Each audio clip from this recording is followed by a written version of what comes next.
We have a 2014 Maserati Quattroporte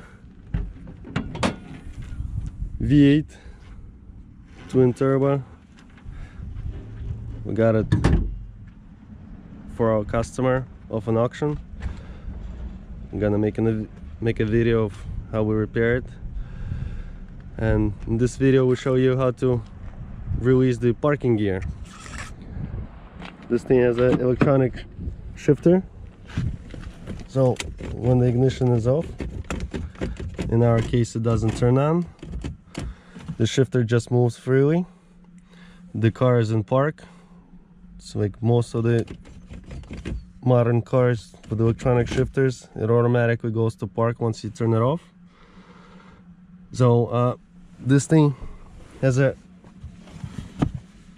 emergency parking release over here.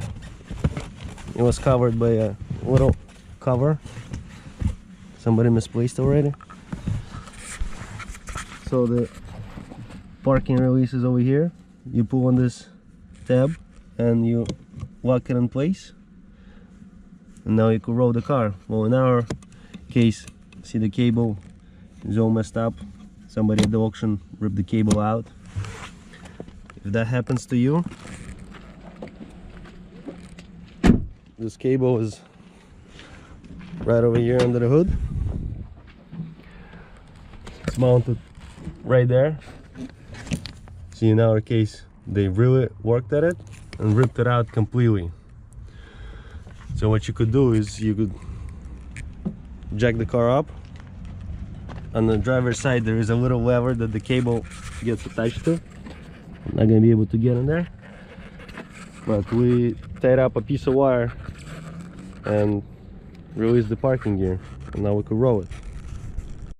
So here you go. We got this little lever over here. I don't know if you could see it right there, right here.